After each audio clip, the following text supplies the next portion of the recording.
sweet dear magical friends. Willkommen to your weekly horoscope and taroscope with me, Natalie, spelled N-A-T-A-L-E-E. Make sure you are liking this video upon entry. Make sure you are subscribed to the channel. Toggle the little notification bell so that you are always notified when you guys have channeled messages from me through me to you. Gird your loins and let's dive in. Down below we have our planets. These are the what forces that are acting. We have the signs, which is how they are behaving, and then we have the aspects in between that tells us the relationship between these two sources of energy and how they are connecting with one another. I may flip that on and off throughout this just so that you guys can just visually see it and remember, but I may also forget. So here we are with our Arteagan Aspectarian, where we have all of the big things happening downstairs in this little third box.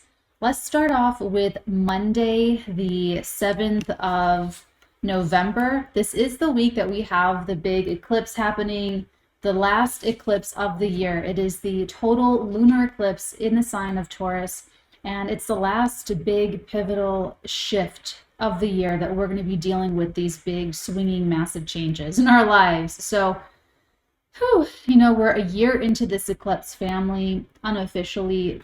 There's one more year to go completely, even though that's how it is with eclipses, is that they'll sort of overlay the next family before it's totally done. It's not like we're just going to deal with Taurus, Scorpio, and then we're going to move on to Aries, Libra. There's going to be some overlap, just as there was with Gemini, Sagittarius, and as things are in perpetuity, I don't know. So we're having the last one, I think, the end of 2023 for real, but this is the last one of 2022.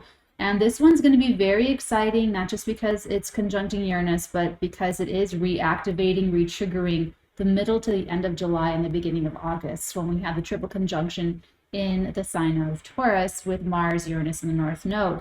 So on Monday, I'm calling it shoveling snow. Because it could just feel like you have to shovel the snow before you get your parking spot.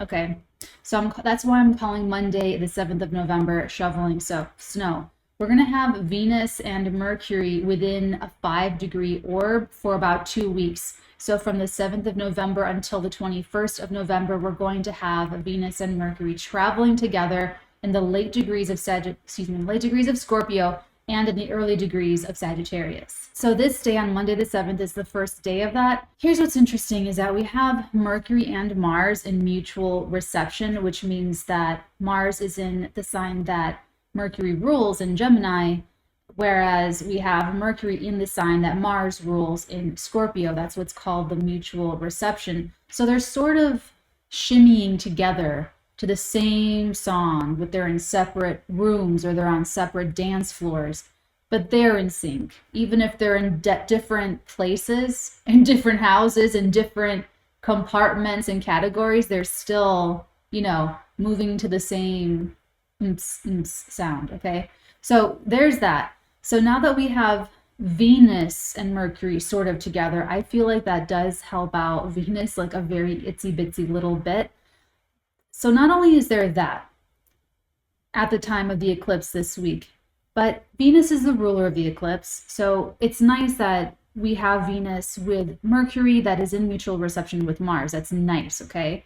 So that means there's a little bit more help tying up these loose ends because we have Venus, Sun, and Mercury all having passed the South Node in Scorpio. So last Wednesday, the 2nd of November, and then this weekend, Saturday the 5th, today as I'm recording this, Sunday the 6th, we have had the crossing over that South Node, feeling the flush, feeling the purge, and that's going to be more, you know, I think I called last week like the pre-drama before the big drama, or maybe it was the week before that, I don't remember, but that's basically what it's been, is understanding that in order to move forward, we have to let certain things go, especially those things that are crutches in our lives. Crutches as far as physical dependencies, but also crutches on other people that have been financial or that have been emotional, where we've just been maybe too scared to stand up on our own and get our own sustenance, provide our own help or assistance or confidence. So if there's been any attachment to a crutch that has been toxic. So that's like the lighter end. If you're, saying, I'm going to go do this on my own. Thank you so much for helping me. I've got this now. That's like the best case scenario. The worst case scenario is if we're still wanting to use those crutches in a very unhealthy way, or they've been very toxic crutches. I see this a lot of what I feel are attitudes that are fear-based or ego-based that don't serve your joy or your ambitions or what you really want in life, that they're just there to serve a bias or to reaffirm a subconscious program that was programmed into you that may not even be who you really are, or may not even be who you want to be. So that's what it's been, but it's also been very triggering. I'm sure people have been feeling triggered, feelings, fears and ego triggers, defense mechanisms, jealousies, envies, revenge fantasies, all kinds of, underworldly, plutonic things where we all pick our poison. So it's something that it feels good to go and get that hit from, whether it's, a financial get or some kind of sexual, like how do I put this? Like vanity, like sexual vanity, or like where your ego gets stroked, but because of superficial reasons or in superficial ways, or based in I don't know, this is some kind of overt mental strength. There could be like a lot of mental egos that are being, flushed out and let go of, but it includes anything that we could possibly be codependent on. And with Venus and the Sun, it's men and women, it's masculine and feminine energies, and our attitudes towards these things and towards thought and thinking itself, because it's today, that's Sunday, that it's Mercury crossing that South Node. Okay. So on Monday, you have this sort of sweetness, but also with that Mercury in Scorpio, we just know that there's more to the story. We know that there's more to peel back and understand underneath all of what we already feel is kind of intense on the surface. We just know that we turn over that rock and you're going to find a lot there. So with Venus there, it's going to be a little bit more investigative and maybe qualifying, qualifying people, qualifying loans, with all of this. This is so financial. This is so financial and value-based. So I would not be surprised if globally that there are less options and pathways for people to borrow, specifically lenders. I think it was months ago that I told you guys to get rid of all of that adjustable rate debt. That was like a while ago that I think that might have even been like the summer that I told you guys that. And, this has a lot to do with the nodes, with the South Node specifically being in the sign that is about sharing, but in a healthy, non-toxic way, where there's integrity and there's mutual respect and there's honesty and there's intimacy and there's trust. Those bonds are going to be very strong, and they're going to come in handy. Like, you're going to use them. They're going to serve a purpose during this time, or they're going to be revealed to you as bonds, links, and connections that are either black holes where you're just putting so much into it, whether it's a perspective or a thought process or an attitude or a stigma or a physical thing, a contract, a loan, an agreement, whatever it happens to be. And with these passes and with this eclipse, I wouldn't be surprised if we realize that something immediately has zero value and it had a big valuation. That screams all of these eclipses in this axis. If there hasn't been value, or if there's been an inflated value, or if there's like too big of a market exposure, then the bubble bursts and we realize that something is way over leveraged, something is way over promised, something is way overused or just overvalued, and it has to settle in. It has to reconfigure to that North Node in Taurus, which is a confidence and a reliance on our own skills, talents, and abilities, and a grounding of what has real value. What is real? What can I count on? What is stable or stabilizing? And it's not going to be familiar. It's going to be something new and wild and unpredictable and shocking and different. And we're not going to think that this new thing is the thing that we can invest in, that we can trust, and that we can profit from, and that will be consistent, and that will be maybe regulated or something, but it will be. You don't have to know all of the answers for this North Node in Taurus stuff immediately. This is a longer thing.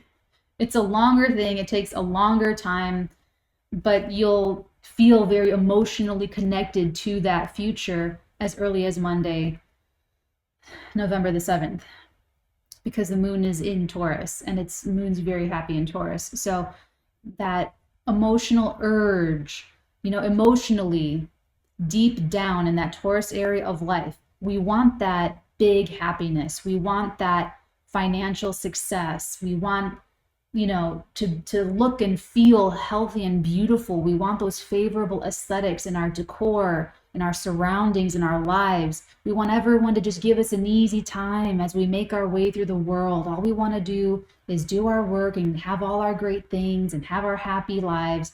That's that Taurus, like, just let me do what I want to do and everything will be fine. But it's because you trust yourself and you can rely on yourself, and you have these great little pillars in your life, and you've come to a long time to come to this decision that this is what makes me feel good. So that's going to be different for everyone. Emotionally, we have Pisces up. So for Pisces, it's going to be even more of an emphasis on thought processes and ways of thinking and details and information that just comes in to blow out the Pisces away. Like, oh my God, But it's going to be that's going to become normalcy. Uranus is only like the rebellious, anarchist, super different and against authority in the beginning, but it over time does become the rut. It will become either unstable and it never stabilizes, or it will, eventually crystallize into the new normal. People used to think that the internet was like a new media. You know what I'm saying? So it could date itself and it could get into its own rut. So whenever Uranus is transiting any sign, it's breaking up the ruts that maybe were once very new and different and innovative, but it's time to elevate that up. We didn't have to extend the power of our legs to just bicycles. Bicycles are an extension of the power of our legs. We went further and went to cars. We went further than that and went to spaceships. You know what I'm saying? So that's what Uranus is doing. That's why I'm calling this week like a quantum elevation. Uranus is going to be the energy in the planet where you can, so quantum tunneling is when something can pass through a barrier it shouldn't be able to. So with this quantum lunar eclipse from the 8th until the 23rd, I feel like you have an ability in that Taurus area of life to just skip to the front, to just skip ahead, to just take that quantum elevator straight to the top. If you can handle it, like if your consciousness can handle it. Like, think about it. If you want to be, let's make it super easy. Let's say you want to be a billionaire. You want to be the Bruce Wayne of life, and you are manifesting that reality for yourself. You might do a ritual maybe on the eclipse where I talked about this on my Patreon for some other example, but you might just take a morning on the weekend where you don't have to be anywhere or do anything, and you just conceptualize that epic morning routine of that version of you that's a multi-billionaire. Maybe you dream of starting a business and a small business, scaling it into a big business, into a multinational corporation with like a $10 billion valuation, something obscene. Let's make it super obscene, right? So you conceptualize that morning routine of that version of you that's doing that already on that timeline. And so you take that weekend and you cosplay, you just fucking pretend, okay? This was an exercise that I did like when I was just super Christian Bale actor type person, where you would do a mundane thing, like going grocery shopping. That's when I grocery shopped in like the aisles. But you do that as a character. You would do that as a character that you are portraying. Now, you don't go like psycho with that. Like if you're the Joker going grocery shopping, you don't want to hurt people, but you know what I'm saying. So it's like, maybe you do that for your eclipse, but maybe just do that for anything that you want to grow into in that Taurus area of life, because that's what the quantum energy means. When I say quantum, I mean that you can fucking quantum tunnel. I always mean quantum tunneling when I say quantum anything, or when I'm talking about Uranus, because it's just, you travel at the speed of light is what I feel with this energy. Like you have the ability to, but in order to do that, you really do have to let go of the density of whatever that South Node in Scorpio has been pulling from you Wednesday, Saturday, Sunday, the 2nd, 5th, and 6th of November. So you're in Monday, you're feeling feelings. They're the future feelings. They're feelings of the future. So if you feel resistance in fear, if you feel like your ego is threatened, if you feel like it's too much too soon, or it's moving too fast, or you're not ready for it, then maybe you're not, but you can still alchemize all of those crunchy feelings into peace and acceptance and motivation and flexibility of thinking. All right, let's move on to Tuesday. Tuesday on November the 8th, I'm calling this day Shocking Disclosures. This is, let's put Taurus on the ascendant here. Okay, so here we are at the total lunar eclipse in the sign of Taurus. If you guys have any planets or points around this degree of the fixed signs, like 16, let's just say 10 to 20-ish degrees of the fixed signs or earth signs, Taurus, Capricorn, and Virgo. Think about what you were going through the middle of July to the beginning of August, and then that whole first week of August. What were you feeling very excited about? What were you feeling a lot of? Like the Uranus, the North Node brings you a lot, like you can really go overboard. And what did it feel like? Like what was really thrilling and exciting? Because that's what's being followed up upon at this total lunar eclipse. I remember for me, I broke like a million news stories and wrote some scripts. Like it was a very intensive, wonderful time where I just overcame it was just a couple of fucking things that I just needed to adjust, like taking a whole car and it doesn't run, but then just tightening a couple of screws and then it runs perfectly. That's what it was for me with my screenwriting. And like, I just got the pieces that I needed. And like I'm off to the races. Then I got slammed with like family responsibilities and stuff and work and things like that. So I'm finally regulating my work schedule because Mars in Gemini retrograde is actually helping me out with that. So now I'm able to do a lot, like even more. So, I know monthlies were a little late this month, but every Cancer, Sun, Moon, Rising, all of us are doing things behind the scenes. So all of my actions, if you're in my life, like you only see like 10% of what I'm doing. We're all having some secret, all of us Cancer, Sun, Moon, Risings, and we're all, doing things and working on things that are just not quite ready for public consumption. So I would expect Cancerian, Sun, Moon energies next year to really come out very sparkly. So anyway, these are shocking disclosures with this total lunar eclipse. And like I said, it could be a follow-up of that energy. So I already have a backlog of stories that need to be broken. So I'm probably going to just go on some kind of screenwriting binge and just spend a couple days just like, because it's like it builds up and they're really, really great ideas. Like they're very like exciting. Like I'm a Mercury, Moon, and Aquarius person. Like I'm already like 40 years in the future anyway. So I'm excited about that. What else? Okay. So think to that mid to the end of July, beginning of August, that's going to be reignited. You're going to be feeling all of that super big and super strongly and passionately again. But the opposition to everything in Scorpio is going to be the final like flush of like alchemization. So there's going to be some big disclosure or something revealed, like a show or like curtains. The curtain goes up. There's like you lift the rock. You turn over the cover. It's that kind of a moment. A total lunar eclipse has the power of 3 full moons wrapped into one. So they're very, very, very powerful. And a regular full moon would have been very exposing and very revealing. The last one that we had, it was a blue moon, October the 31st, Halloween of 2020. That was a double full moon of that month. That was the one where I just thought I was using the astrology to stay home, do nothing, order groceries. And there turned out to be my driver called me. He was at the end of the block. And I was used to getting my groceries delivered to my front door. Like I want to open the door and they're right there. I don't like heavy lifting. I've decided I'm going to build up my leg muscles. Those are the ones that really take it really well. And I just do a little bit of effort and they're great. It's not going to be my arm strength that saves my life ever. It will never. I hate it. I don't even like taking out the trash. Like, it's just not my thing.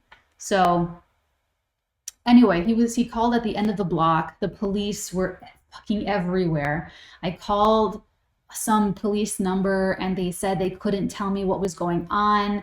I social engineered the answer and found someone that told me that there was a serial killer on the loose wielding weapons on my block, in my vicinity, and that everything was basically shut down to find this madman. So they wouldn't let him through, and I had to go out like in my moo and in my butt cheek shorts and my just homey attire all the way down to the block. And there were squad cars with all of their lights pointed at me. I felt very exposed and vulnerable, and it was cold, so I had my little fuzzy little boots, and it was just like, it was very John Waters. It was a very John Waters moment. Gave my evil eye to all those police officers, making this poor old Capricorn lady waddle out and get her groceries, and it was a million trips. It was embarrassing. Anyway, so who knows? Who knows? Who knows what it'll be? That's the thing with the astrology, is that you just don't know. Even when you try to plan it, like, nothing's gonna happen, something's gonna happen. So, and it's never what you think it's gonna be. It's never what you think it's gonna be. Even astrologers, it's like as creative as you can get, thinking, oh, it could be this. It's none of that. It is none of those things. I wouldn't even worry. I wouldn't even think about it. I would just get your groceries ahead of time. Charge your electronics ahead of time in case power goes out, that kind of a thing. But we didn't have it was still kind of like hot girl summer when we had that triple conjunction, and everybody was still very YOLO and, do you. So now that it's really intense and we have like all this Scorpio energy with the South Node, it brings that theme up, but it's the mood and the tone is totally different, and it's way more serious with big consequences, and it's that wild. And the thing with eclipses is that, number one, it rushes the timeline of when you thought things were going to happen. It's all up and it's happening way sooner than you thought. And number two, random areas of your life will connect in the most random ways.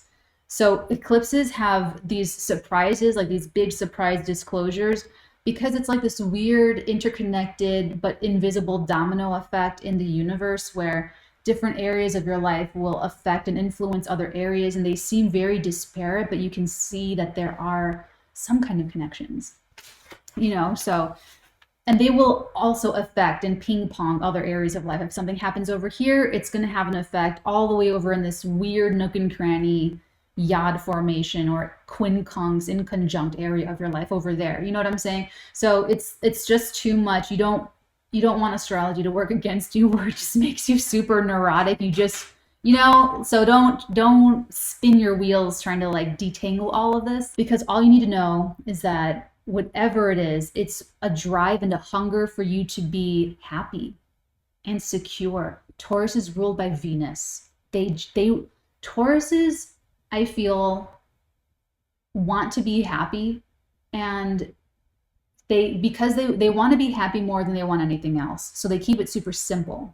They keep it simple, no drama, no complications. Simple, dependable. They like what they like. They just want more of that. Same breakfast every morning, that kind of thing. You know what I'm saying? So it's like you're going to have like your new favorite morning meal that you're going to want to eat every morning for 50 years. You're going to be getting a new one. Okay. And that's going to be your new rut, but we'll worry about that in 15 years. Okay. So whatever is coming up, it's like it's wanting to make you very happy. That's why I'm saying this is like a quantum fulfillment, a quantum elevation, where you can just sort of, if you'll let go of the baggage, if you'll let it flush out, if you'll let the Scorpio stuff go and surrender the ego, you'll get love, type of a thing. You surrender the fear, you'll get security. You know, you transform the doubt into trust. I'm not done yet. Here's the thing though with this eclipse, is that they're T-squaring. They're T-squaring. They're T-squaring Saturn in Aquarius. So this is interesting because when you have a T-square, any T-square, there's two squares forming. On one side over here with the Scorpio and Aquarius stuff, 90-degree square, and then you have another square over here with the Taurus Aquarius stuff, a 90-degree angle over here. And God help all of you that have any Leo placements at the 18th degree around that spot, because then it's a grand cross. Okay, so when you have the T-square, as most of it will be for most of us, you have to choose. You have to choose if you're going to have a South Node in Scorpio response to the disclosure or the surprise or the information or the change or the surprise, whatever. You're going to respond as a South Node in Scorpio. You're going to be afraid, you're going to be resistant or jealous or vengeful or depressed or pessimistic or envious or trying to think of other evil little energies, or just evil, right? Just real negative and bitter and grudgy. All of that is South Node and Scorpio stuff. Grudge against the people in the situation, grudges against the situation, grudges against your past, grudges against how you got it growing up, whatever, the government, whatever, okay? That's another, okay, let me finish this and then I'll get to that part. So that it'll feel responsible no matter what this is. Even when it's really positive, you're going to take on more responsibility or have to be mature when you respond to whatever this is. That's you going North Node. So if you choose and go to the North Node with Uranus and Taurus, then you will meet the challenge of being more mature, the challenge of taking on an additional responsibility, the challenge of maybe even standing up for yourself, standing against a group or some kind of person or a pair, a partnership of people, standing up to some force. Let's just say that, standing up to some force so that you can be the individual, for you to individuate yourself against something else. When people designate labels and categories onto people, it's unfair for a myriad reasons, which you already know. Maybe something you haven't thought about yet is that designating labels and categories to people denotes membership, that they feel that they're a member of that group that you're lumping them into, that they might not feel that they resonate with, they might not feel they belong to. You take an astrologer putting up astrology videos, maybe they don't feel like they belong with this bigger category of established astrologers on the internet. You start uploading your home garage mechanic videos of your Beamer or your car or your Honda, and you're uploading it, and you maybe don't belong in that category of car mechanics from home because you don't resonate with and don't get along with all those people. You know what I'm saying? So you may have to really stand up for yourself and stand by what you're standing against, because I'm roping it all together. Here we go. We're coming home. That same Mars and Mercury that have the mutual reception, that are shimmying to the same beat in different areas of the house, that Mars is, that's nice, right? Mars is also nice with Saturn, because Mars in their long retrograde is going to trine Saturn throughout. So they're going to square that Neptune energy, but they're going to trine that Saturn energy. And that's, it's a plus. You want that. You want Mars trining Saturn. Whenever they can help each other, it's always a beautiful thing. So whatever this, so this eclipse, it's like this massive closing out of this karma and like a big shedding and flushing and letting go, because the future is like barreling and knocking at the door and just pounding it home, and you can't ignore that. So maybe middle of July to the end of July, it's like, okay, it was flowy, and it was like festivals, man. And it was very, I mean, I'm not like, you know, everyone likes a nice festival. But I'm just saying that it was a lot more loosey goosey, and you saw the future, but you just didn't feel the pressure to do anything about it, or you were still, your attention was elsewhere, you know, going to parties, I don't know. But now it's all coming back up again, and it's part of fixing and correcting some of this old karma with all of the Scorpio stuff, and with that mutual reception with Mercury and Mars. It's like mentally we're really chewing on a lot to let go of old attitudes and motivations, and the way we get what we want, that Mars retrograde in Gemini. Okay. So this is the time to go back specifically to that time period. It doesn't have to be. Maybe you're going back to April 30th. Maybe you're going back to November 2021. Themes that are coming up could have relationships with those points in time. Or it could be, you know, a totally, maybe you're going back to 2014, 15, or, you know what I'm saying? So just go as you're guided. Go as you're guided, because on the conscious level, you'll be able to make that choice. But if this is too subconscious for you, then that's when we just do bad things that we know are terrible choices, but we can't help ourselves.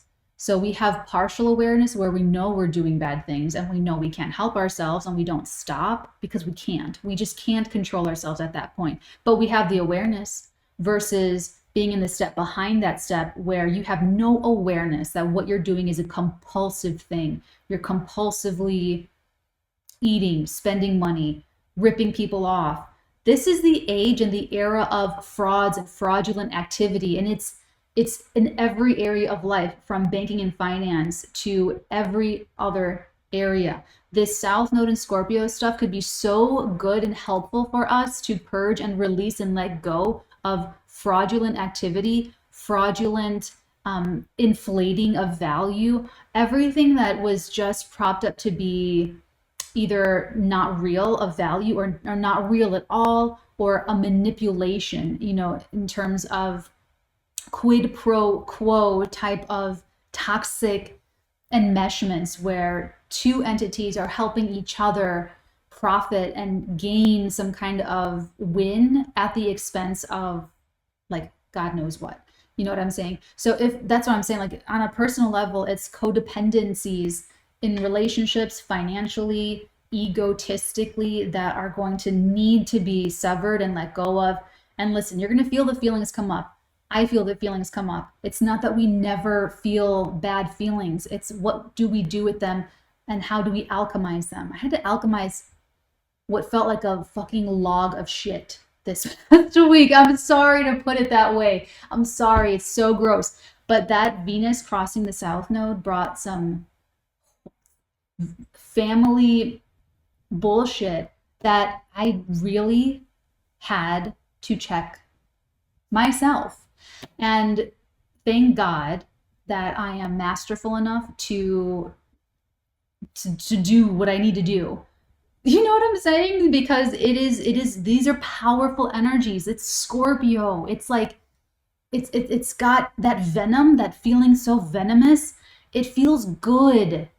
It feels good to be venomous. It feels good to hurt people sometimes. It feels good to get your get back. You know what I'm saying? All of that. And when people feel good about making other people feel shitty, they're taking their photons. We already talked about that over on Patreon, but it's like such negative, shitty, dark, bad karma when that happens, when you indulge in those feelings.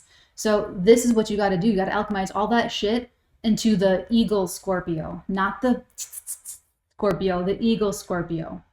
And you flush it all down the drain, and you release it. You release it, and you take the transformation and the leveling up. You take the credit. Karma. I had to.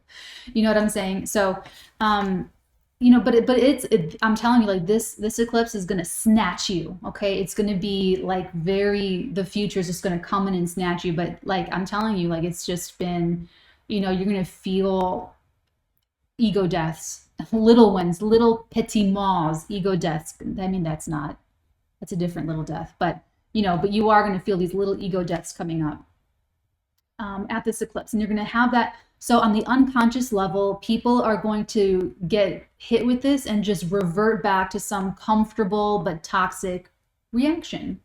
And stay away from those people. All right, stay away from the drama. This is so heavy drama stuff, okay? And I saw the writing on the wall, but I did not respond. Go to voicemail, check the voicemail. Sure enough, it was fucking ridiculous. No, I'm not responding. No response. You know what I'm saying? Like, avoid the dramatic people, avoid the people trying to stir the pot, avoid people that are trying to get a reaction out of you, or just reject the shady fucking people, okay? But you have to have that criminal mind in order to be able to perceive it in other people so that you can protect yourselves and your children from those people. So don't ever feel guilty of looking at people in that sense, because it's protective. When you take it too far, that's paranoia.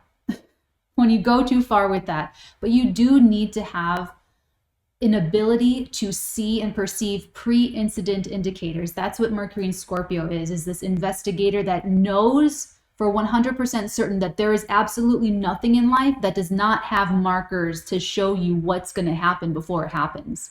Okay, I'm a Mercury square Pluto person. I know this for a 100% fact. Every single thing has so much leading up to it. And when you have the eyes that see, you can see the markers, you can see the patterns, you can see the indicators. But you have to be able to put yourself in every single person's perspective and position. You have to be able to see the contexts and situations from absolutely all sides. And most people are too prejudiced or discriminatory or egotistical, mentally egotistical and emotionally egotistical, to care to look that way. And that's why they don't see things. Because they're not looking, because they can't. They're not trying.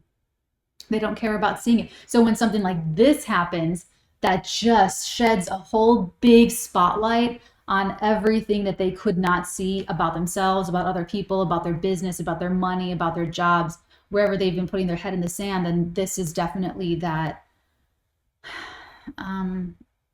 like the hammer comes down, because it's Saturn in Aquarius. So all the fixed sign areas of your life are being very deeply impacted by this total lunar eclipse. It's the last big pivotal shift of the year. I would take a look at the Aquarius area of your life.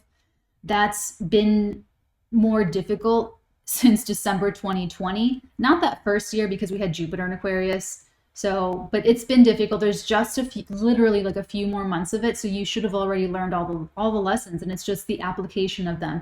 So this is what I told my patrons since last Friday, because I've been talking about it a lot. I told them, like, listen, I know better now. Everything I know about energy work, all the tutelage under Metatron of anyone, I know better. You know what I'm saying? A lot of tests I pass fast. I learn the lesson, it comes up, and I move it along, and I don't even emotionally connect with it because I've already surpassed that level of consciousness. But this one, this past week, I felt that one I had to like really alchemize, because that was a deep, family stuff is such a deep trigger for me, like immediate sacred rage, so it was a little bit longer to pass, but I still passed it. I'm passing it now. Passing it. We're passing it. Passing the test. You know what I'm saying? So yeah, that Saturn in Aquarius, remember, that is stress testing your connections to your own humanity, whether you are really caring about things because you care, or whether it's performative because you want to be seen like you care. The Saturn's also stress testing our egos and our sense of belonging. And are we individuating in an honest way, or are we individuating just to, assigning ourselves to a group, denoting membership because we think that it'll protect us? Oh, it'll protect me if I just go along with the old boys club type of a vibe. Oh, I can retaliate because I'm protected by the bigger institution. Oh, you know what I'm saying? It's like that could be such toxic Saturn in Capricorn and Aquarius type energy. So that's another reason. Why I like this Mars retrograde and this long trying to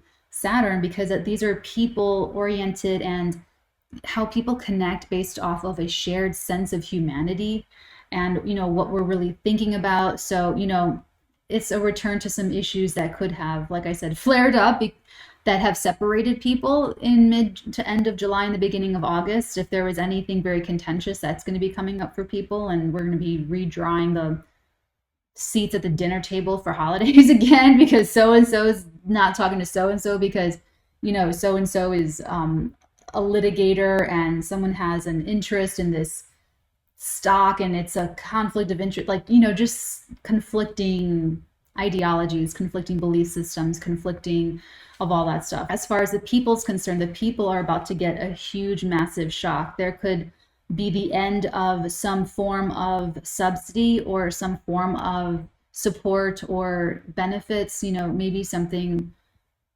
I'm not sure where, but something that's kind of like the food stamps or disability or some kind of payouts or some kind of assistance that the people were getting that they're not going to get anymore, or where there's going to be such a big change in the scheduling, in the subsidy scheduling, or, you know, just something like that, like the rug just gets pulled out. But I'm not worried about it, and you should not be worried about it either, because it says that the people are going to maybe even have like an immediate idea for how they're going to move on without this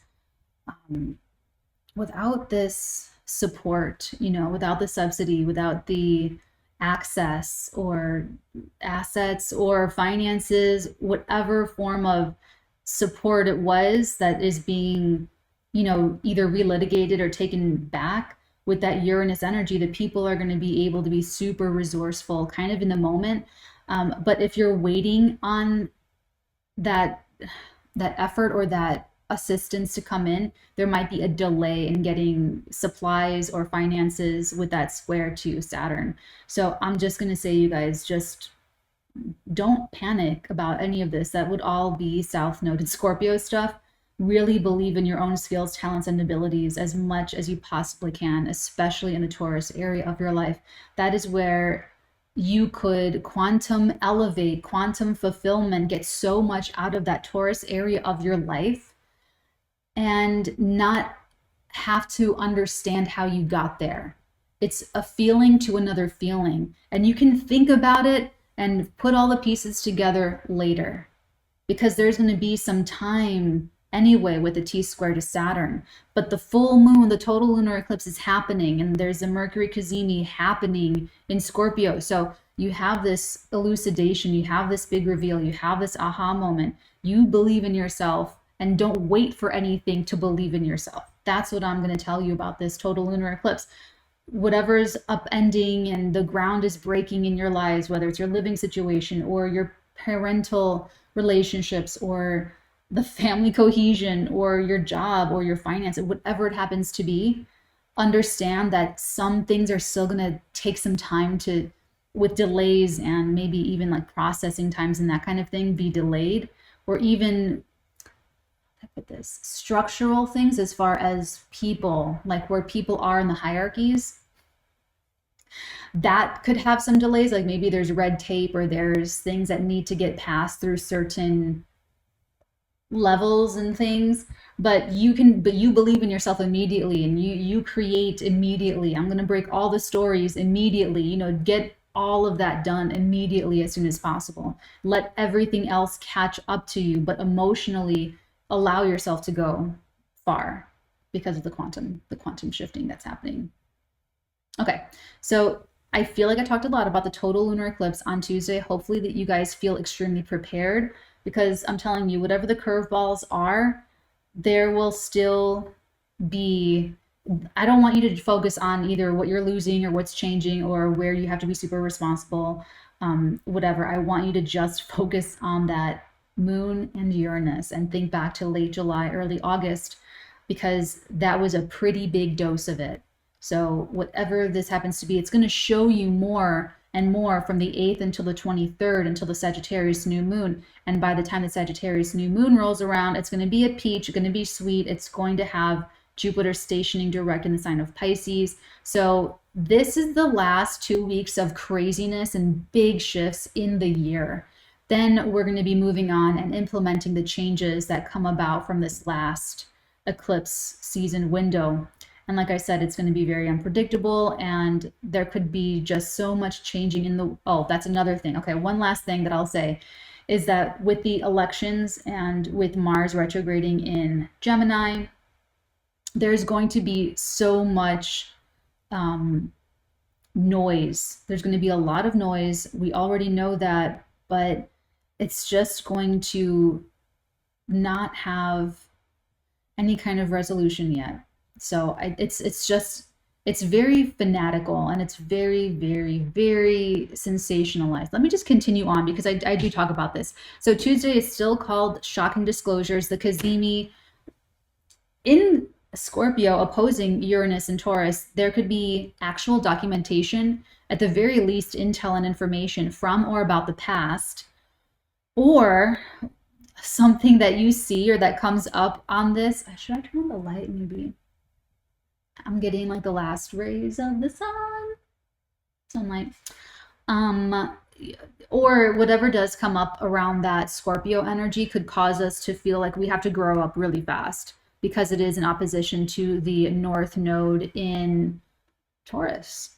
So it's like a big insight that could flush some things, some understandings, and maybe some egos or mentalities and attitudes, so that you can be in a good headspace and in a good space mentally to be in that future. Like I'm telling you, this could, in that billionaire, multi-billionaire example, this would need to be you letting go of feeling sorry for yourself or a victim, or feeling like, why hasn't it happened yet? Why am I not successful yet? Or like anything negative or pessimistic at all. Or maybe you're like looking over at your best friend, like, oh, why is he doing better than me? Letting that shit go. You know what I'm saying? Like just letting everything go, so that you can live in the mentality of that owner of the multinational corporation, blah, blah, blah. That North Node, Uranus, and the moon in Taurus. So think about that. Think about how you can flush some stuff, and particularly fears and ego attitudes, so that you can live in that new reality that you're trying to create for yourself. Okay. Last thing about the square to Saturn. This is the thing with people ruling other people, okay? So there's that tendency to choose a familiar and comfortable yet toxic and codependent response out of fear or ego. This, for some people, is going to say, I'm too scared of what's new and different. I'm going to pledge my loyalty to the toxic king, the toxic leader, because I feel like they're going to keep me safe, as opposed to joining the rebellion and the revolt and the revolutionaries and going to overturn everything to make things fair and equal.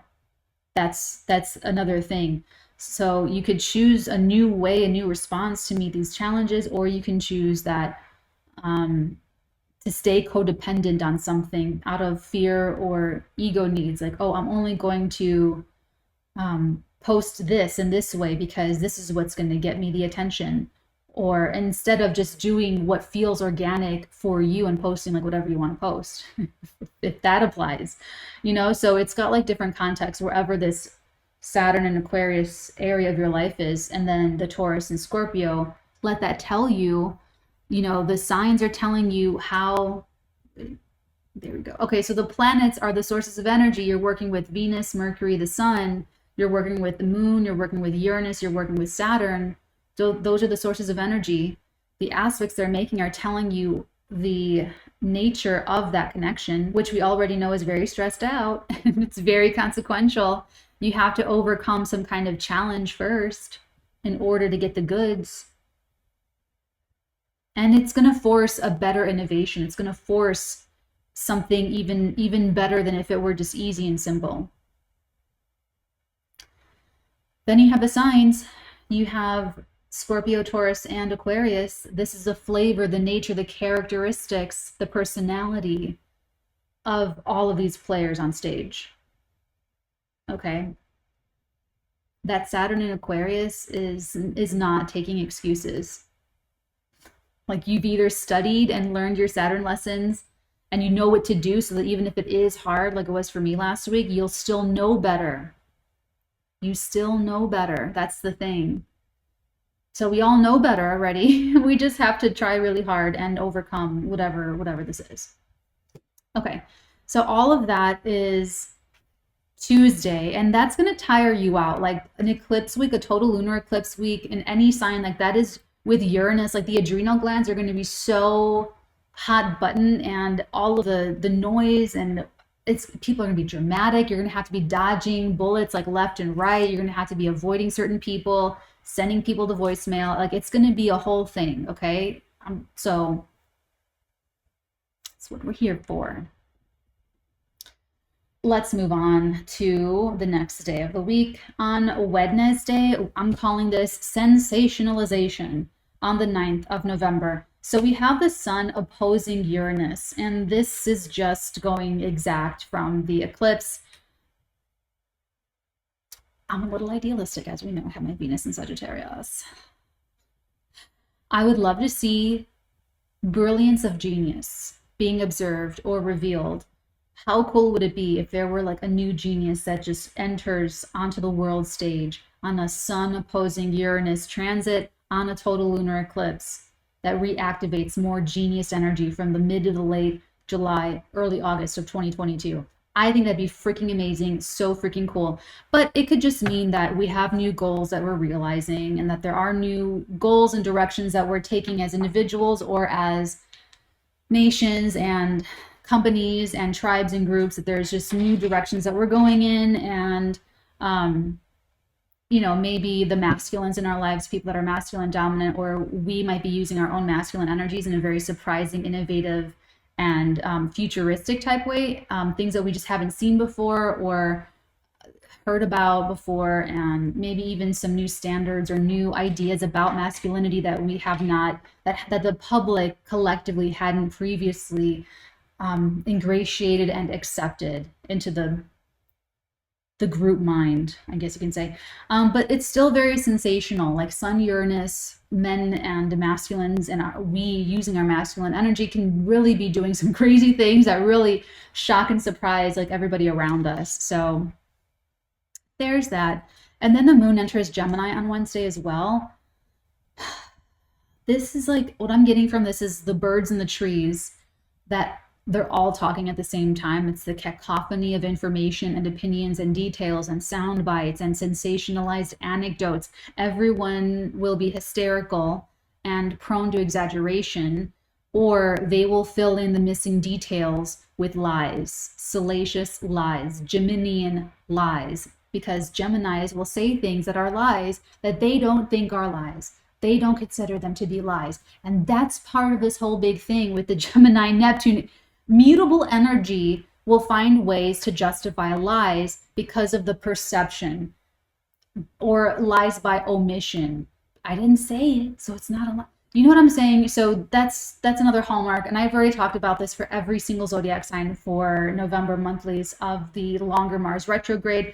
Maybe I'll do a separate video for YouTube on it. I haven't thought about it that much yet, just a little bit. So, but I made sure all my patrons got all my knights got their longer forecast. Okay, so yeah, Wednesday, it's going to be sensational. There's going to be a lot to talk about. There's going to be a lot of juicy gossip to talk about because people are acting out of the ordinary. And when people break the mold that you put them in, people want to talk about it. People have a lot to say. Did you see that so-and-so got different grads for their line? And all kinds of like stupid petty shit like that. So, you know,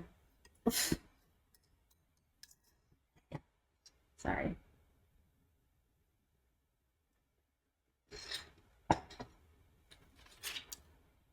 Mother of pearl, this is gonna be so long. Okay, let's move on. Let's move on to Thursday, November the 10th. I'm calling it Talk About It. So not to like other people, like, but just talk about it to the people that are germane to the conversation, okay? We have Venus in Scorpio trining over to Neptune in Pisces, beautiful. And we also have Mercury in Scorpio squaring over to Saturn in Aquarius. So let's talk about it. Venus trining Neptune, very healing, very softening. It could be very forgiving. It could be romantic and dreamy. If you are already a very chill person, this could definitely make you lazy. If you're naturally a more hardworking or sort of neurotic or nervous type of a person, this could just make you relax. Finally, you know what I'm saying? Like if it depends on how like motivated and driven that you are to do stuff, or to have things in your life, or to have certain experiences in your life, or what makes you feel fulfilled at the end of the day. What do you really wish you did instead of doing what you did do during the day? All of that kind of, so it really is perspective. So this is also very aesthetic, maybe a great time to go to the spa, or really just take care of yourself. If you're more artistic, this could definitely be inspiring, artistic. You're emotionally very moved. Now, on the Mercury square to Saturn, this is kind of interesting that they're happening on the same day. You have that beautiful softening quality of Venus Neptune. Now, on the square, this can be news of a delay, maybe kickbacks or reversals or chargebacks. Maybe you're overcharged, or maybe you try sending money and it gets returned to you because of a fraud alert, and you're trying to get this money through and you have to go through extra verification steps, anything like that. But it can also be because Saturn's fear, remember. So for this total lunar eclipse, everyone's going to be shaking in their little boots and feeling the fear or feeling some kind of hesitation. And it's in that moment that you've got to trust yourself on that Taurus North node and not go and revert back to something comfortable. Because if you, let's just take the billionaire example. If you really want that and you want to be that, if you cannot trust yourself with low stakes right now, making decisions in your life about who you're going to have around you, what you're going to eat in your body, what you're going to eat, drink, and smoke, and in what quantities you're going to eat, drink, and smoke. If you cannot trust yourself today, right now, with putting up the right boundaries, letting the right people grow close to you, establishing and maintaining the right bonds, if you cannot trust yourself today, right now, with all of these things, how in the world are you going to trust yourself to make multi-billion-dollar decisions in that version of you and that timeline? How are you going to jump timelines and trust yourself making those business decisions on a hunch? Have you guys seen about Dr. Dre and Eminem and what it took and the risk that he was taking and the drama that was surrounding him signing Eminem?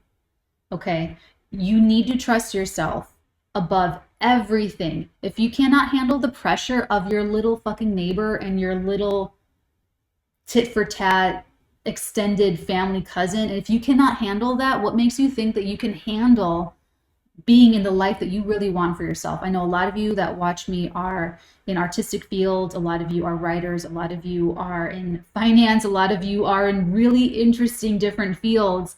And but so think about that. Really, you believe in yourself. You've got to believe in yourself.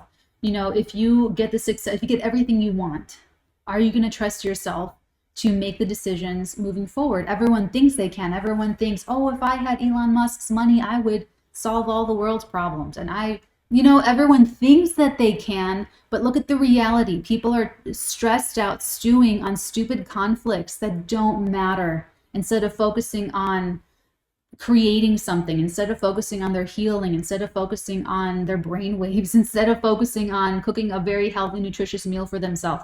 You know what I'm saying? So talk about it. This could be overcoming insecurity in a conversation. So there might need to be some kind of conversation that is maybe humbling, or maybe has someone feeling insecure or smaller, or just awkward in some way, shape, or form. And that could be what needs to be confronted with in order to, rehabilitate a situation, or to heal a situation or a relationship or something.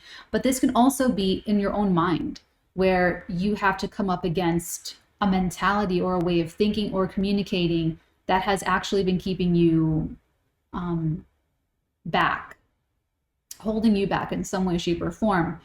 And it's going to be difficult meeting that and overcoming it, but you can do it. That's all. Next day is Friday the 11th, 11/11. I'm calling it processing times, .. We have the sun squaring Saturn.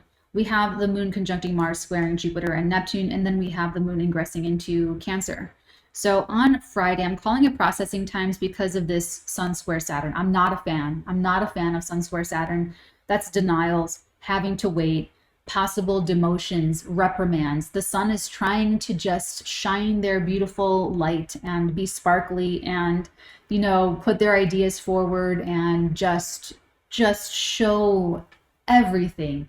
And that Saturn in Aquarius is just saying no, not the right time, or go back and redo it, or the best case scenario would be that you get some additional responsibility that you're happy to take on, but it is going to be a lot of work, you know. That would be like a better case scenario. If you're more conscious, you'll take any little ego deaths or little knocks to your ego to be better and to make yourself better. That could, you know, that could be a little bit icy or a little bit alienating, depending on if this is happening in more social areas of your life. There could be like a disagreement or something, or just kind of like you may be going down one path professionally or financially. That sun in Scorpio is something really intricate, and that Saturn might tell you like you got to actually go back and switch so that you can go down the road that you're really trying to go down. But hearing that might not feel that great in the moment, but I mean, it's probably just going to be feeling very responsible. Like you have to do responsible things. The moon crossing Mars, squaring Jupiter and Neptune in Pisces, that's definitely confusion, deception, gossip, overtired, scattering your energy at the very best. So it's not the time, like if your boss reprimands you, to go tell everyone at work about it, you know. Not the best time for that. That could just get tangled and get really messy. When the moon ingresses into Cancer, this is really nice. And I love that we have the weekend with that Cancer moon. Let your hair down, relax a little bit, pull out your rituals that honor your emotional nurturement. You know, just let yourself process the week. The moon in Cancer wants you to nurture yourself and wants you to feel good, wants you, the feminine energy, when you treat your own subliminal self, your own inner child with that feminine energy, it's where you get to fall apart. You get to feel not good enough. You get to feel sad. You get to feel rejected. You get to feel all of those feelings and just nurture yourself, or get that nurturement from somewhere where it's safe to just do that.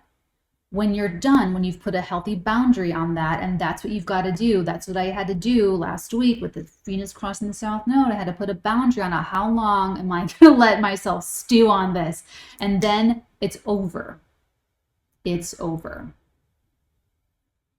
It's over. Dawn. Dust to the wind. Okay?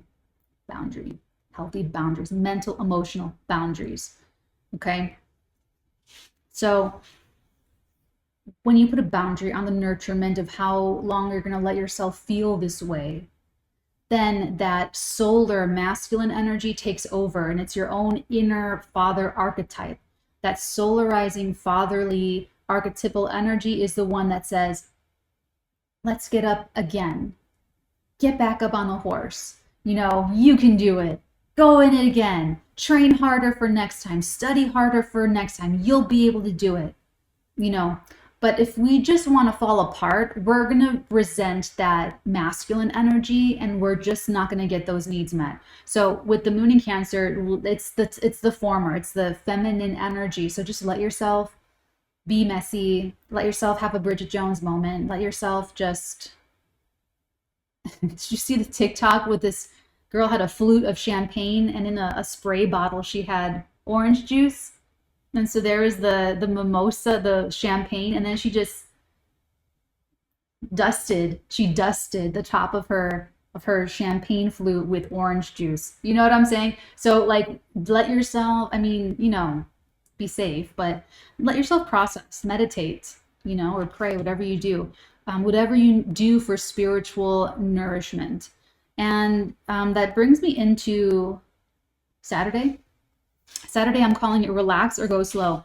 Because what I've realized is I don't really take vacations. Like, I'm not really good at it. I've noticed that I just need 4 hours. I just, and then I learned that about myself. And then I would do that where I would have vacations in the middle of the day that would only be for 4 hours. And I would just go crazy, not crazy, but like just do whatever I want for 4 hours. And then that was it.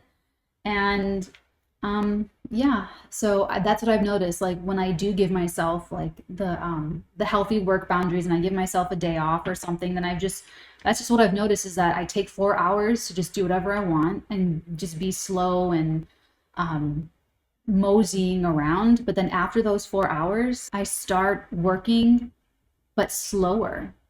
Like I'm just slower. I just move a little bit slowly, and I just go at a very meandering type of a pace.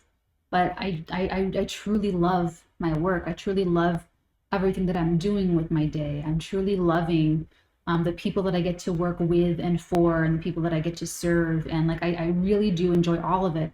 So all you need is the right breaks, the right amount of breaks, the right, whatever it is for you that nurtures you, that really, you know, rehabilitates your spirit and your soul. So that's why I'm calling Saturday, the 12th of November, relax or go slow, because we have Mercury trining Neptune in Pisces. So Mercury trine Neptune, go slow, chill, take a chill pill, speak from the heart space. This is very, very nice. This is so good for bearing your soul on Saturday. It's so good for connecting with others heart to heart or soul to soul, because something's very deep about this. Like I'm telling you, that Mercury in Scorpio is very deep, it's very penetrating, and it just knows better. It knows that everything has an answer, everything has like a cause and effect. That's what karma is cause and effect.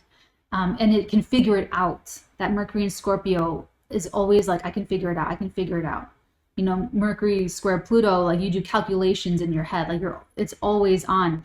With this trine to Neptune, it's a lot softer, it's more compassionate, it's very healing. So this is great for any kind of healing discussion, or speaking from your heart, speaking from your soul, spirituality, or learning the esoteric mysteries if you guys are into learning more occulty stuff.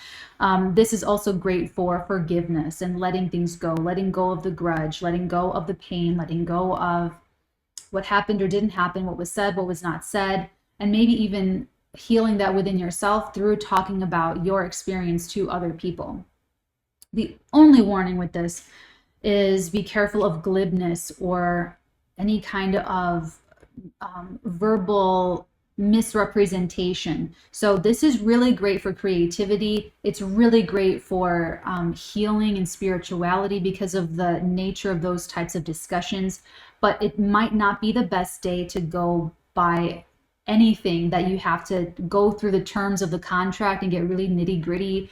And, you know, it'll be too easy for someone to just say, you know what, just let me do it. I'll make it real easy for you. You just sign here, here, and here.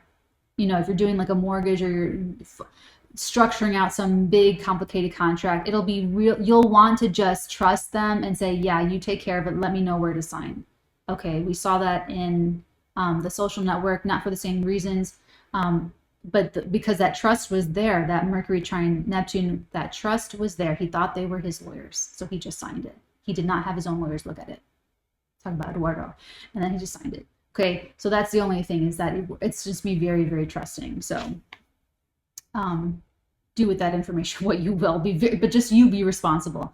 And you know, always keep in mind that karma is just cause and effect. And it works on the thought level, the speech level, and the feeling level, and the physical action level. All of that is energy, new karma being created. And it will have an equal and opposite reaction. That karma will come back, okay? Okay. Last but not least, now that it is near total darkness in here, Sunday the 13th, I'm calling it is well with our souls. And that is because we have a very nice sextile, Venus to Pluto. I'm personally excited about that one. And then a very, look at the screen. Look at this, look at the shape. Look at that shape. You see that. You see the blue triangle. That, my friends, is a grand water trine. Okay, it is well with our souls. We've got Jupiter and Neptune. We've got the moon and Lilith. And we've got Venus, Mercury, the sun, and the south node all in Scorpio. I mean, my God, Sunday. What is it about Sunday? What is going on Sunday? What are we so euphoric about on Sunday? I wonder. Something has healed the past, healed the guilt, healed the grudge, healed the suspicions, healed the tension with all of that south node, Scorpio, Venus, Mercury, Sun emphasis. Sunday, why is it so healing? Why is it feeling so great? You tell me. You let us know in the comments below. With the Venus sextile Pluto, that is deepening trust. That is a deep transformation. Venus is in the sign that Pluto rules. So there's a bit more of an affinity there. Even though Venus is not happy alone in Scorpio, there's like guidance. There's, you know, it's like going to someone's house and going up the stairs that are all fucking broken, and you're really nervous and angry about it. Like, why would you take me up these stairs that are going to break and I'm going to fall through them? But you have someone holding your hand, telling you where to step, where it won't break, and you've just got to trust them. And then you get to the top of the stairs and it was tense the whole way, but you didn't fall. Transforming doubt into trust. That's like, you know, something's being elevated, changed, transformed in a very positive way on Sunday. It's very nice. Very, very nice. Okay, let's take a look at your tarot. Oh, so dark. It's so dark now. I guess it's a vibe. I guess it's just a vibe. Oh, I don't have my cards. I'll be right back. It's very spooky. It is adequately spooky. Okay. Guys, I really wish that I could just wear that Halloween costume every day of my life. But then it just wouldn't feel as much of a Halloween costume because then I would be wearing it every day. Okay. What can we expect in this week ahead, this total lunar eclipse? Honestly, it's like expect the unexpected, but all right. Oh, we've got the Page of Pentacles and we have the Star. So this is something that is very inspiring, a new project, a new document, maybe some messages of healing and forgiveness, maybe some kind of like loan forgiveness information, or some kind of forgiveness, or spirituality, a spiritual text, or any kind of written document that is maybe either very creative or inspiring or very spiritual. Maybe you pick up a book that is very spiritually like enlightening or something. Or you write one. You can even write one. Oh, the 10 of Cups. Look at that. So this is perfect human love. There's going to be at least one moment this week where you feel very much simpatico. You are on the same wavelength. You're on the same track. You are equal and happy, and you know everything is nice. It's an easy time. Ooh. And the Empress. I mean, does it get any better than the Empress? I think not. Think not, my friends. Beautiful energy. This is like an abundance. You have a lot of everything. We're gonna stop there. I like these three positions. Don't want this to be ungodly long. You guys are going to have things to do. You guys are going to have things to deal with. But we have Death at the bottom of the deck, the Knight of Cups, very telling, and the Sun. So this is very telling. So, you know, there is something being totally wiped out and replaced, is what I'll say. Actually, I'm going to keep these. I only have this one deck. So, and you even have the Fool underneath. I'm going to take these three and keep them right here, and we're going to use the same deck to clarify. So like I said, overall, there is something being wiped out, like something is dead and gone forever. It's passing away, deep, irreversible, permanent change. And it may have something to do with the love nature. It may have something to do with the feeling nature. Now, it doesn't necessarily have to be that way, but it might have something to do with that.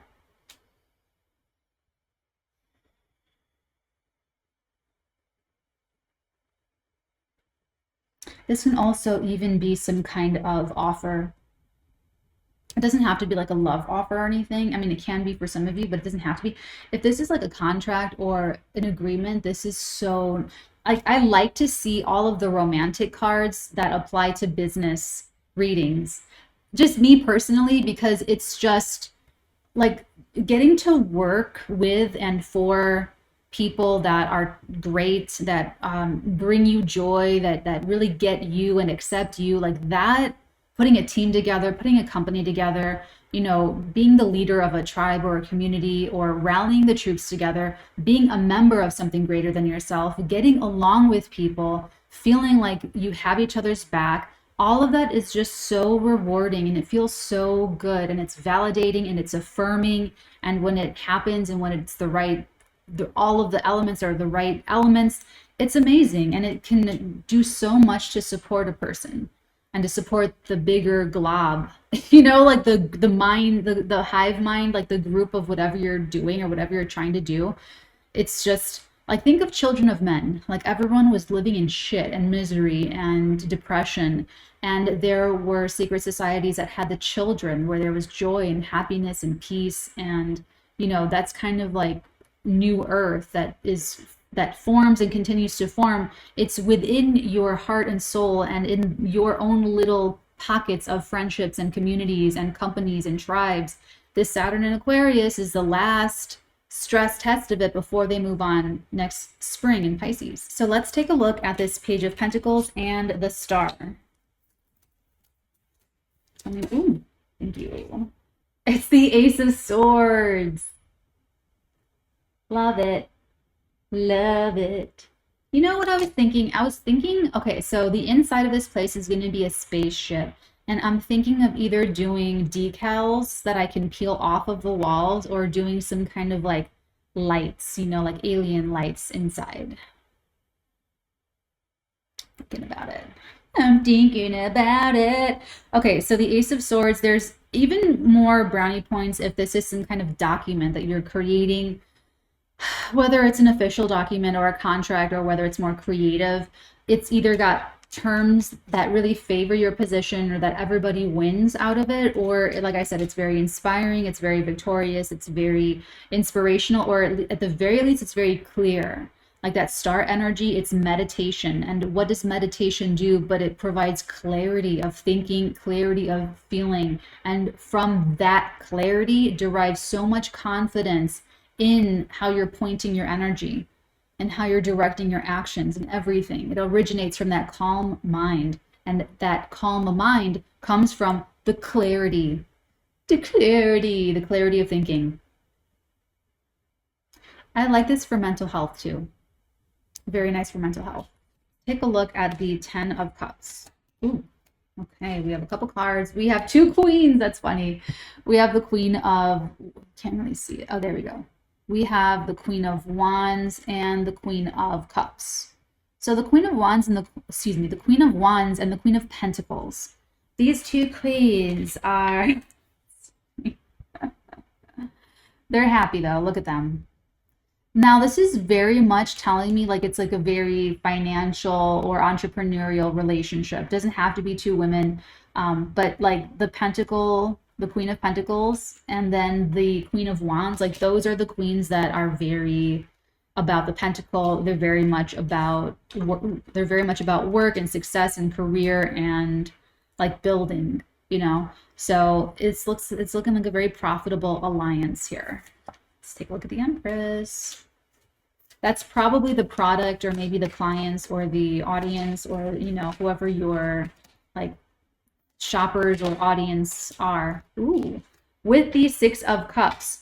This is interesting. So this is, I would say, success with feminine products and feminine marketing is what I'm going to say about this. Like there's something very strong. And what's interesting is that you have like the young energy, and then you have a little bit more of a mature energy. So this could really be something where you have elements, and this is still on the bottom, when you have elements of sweetness and innocence and like a newness, and then you also have elements of nostalgia, and This almost feels to me like an aesthetic, or even maybe like a project that had captured the heart of millions of people, you know, decades ago, and then they do some kind of similar thing or something that can be similarly successful, but not exactly the same thing.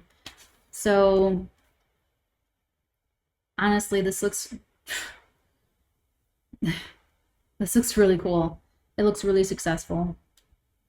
But not just successful, it looks really creative or inspiring. And if this is financial, there's something about financially successful, but like catching like wildfire. Like the Empress with the Six of Cups just feels, so like I remember in school, girls had these really big watches. Like they rose off of the wrist like that high. And I think they were things I got in like Happy Meals, or maybe not. I don't really remember, but it was like this screen with the black and white pixelations of NSYNC dancing around, and they would play like 30 seconds of one of their songs. But like it was like wildfire. Everybody had them, you know. So it feels like that. This feels like an NSYNC, or like a boy band or a girl band, Spice Girls. Actually, it's more befitting if it's Spice Girls, because that's like an all woman, all girl thing. So it could be like the new Spice Girls or something. That's what I'm gonna say. This feels like the new Spice Girls.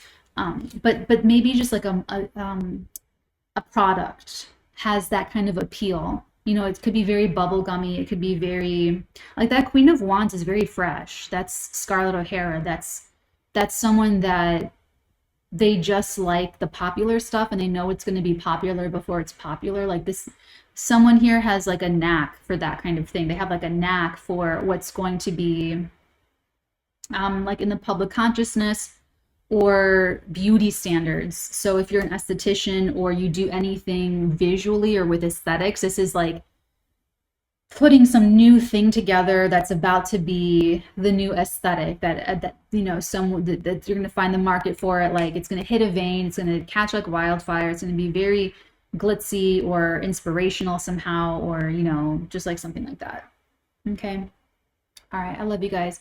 Take very good care. I will check in on your energies later this week, my loves. Until that time, also take very good care of your health at this time, whether it's headaches or allergies or digestive issues. This eclipse is going to just be very rocky, and also the emotions and the adrenal glands, everything's going to feel a little bit destabilized, so your circadian rhythm might be very off.